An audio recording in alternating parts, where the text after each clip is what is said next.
सद्गुरू श्री ब्रह्मचैतन्य महाराज गोंदवलेकर यांचं प्रवचन 29 डिसेंबर.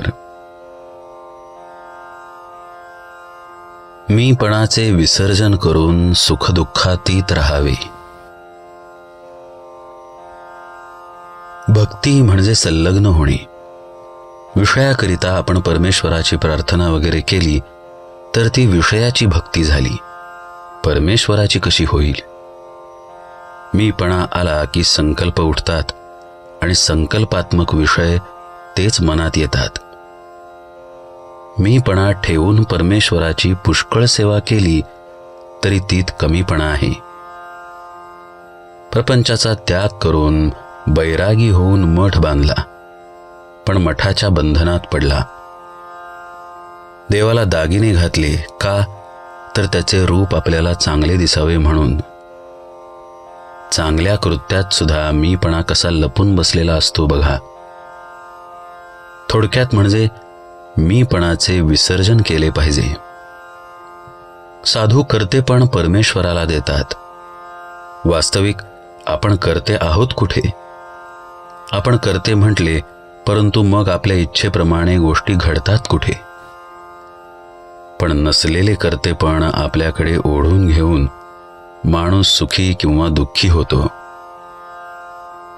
ज्याच्याकडे कर्तेपण आहे त्याला ते देऊन आपण सुखदुःखातीत राहावे. हे सर्व ईश्वराचे आहे हेच सार वेदश्रुती सांगतात. हे सर्व रामाचे असून तोच सर्वांचा कर्ता आहे असे संत सांगतात. दोघांचेही सांगणे एकच. अशी भावना ठेवल्यावर सुखदुःख भोगावे लागणार नाही. मी करता नसून राम करता ही भावना वाढवणे हीच खरी उपासना. मी काही नाही, कोणीतरी बाहुली आहे असे समजावे. एक भगवंत तेवढा माझा असे म्हणावे. संताजवळ राहिल्याने आसक्ती जरी पुरती सुटली नाही तरी नकळत कमी होत जाते. म्हणून आपण नेहमी सत्समागमात राहावे.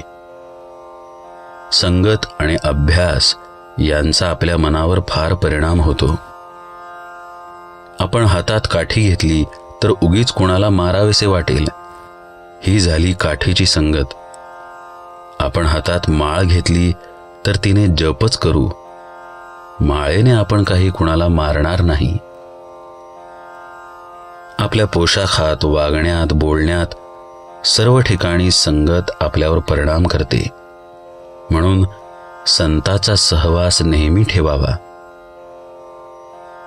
गाय जशी वासरा मागून येते तसे संत नामा मागून आलेच पाहिजेत. ते नाम घेणाऱ्याला ढुंढाळीत येतील आणि त्याच्या मागोमाग भगवंत अर्थात आलाच म्हणून समजा. दवाखान्यात गेलेला रोगी जसा डॉक्टरच्या स्वाधीन असतो तसे आपण संतांच्या घरी गेल्यावर त्यांच्या स्वाधीन होतो.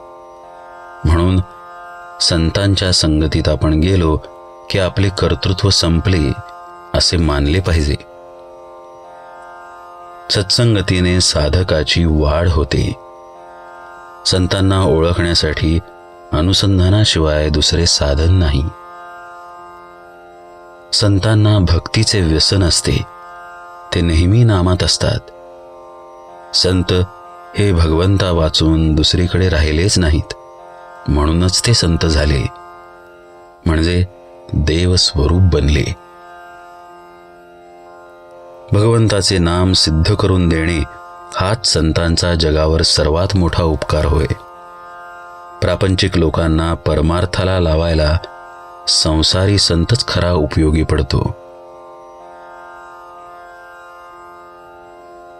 सर्व काही रामाचे आहे असे समजणे म्हणजेच सर्वस्व रामास अर्पण करणे आहे. जानकी जीवन स्मरण जय जय राम.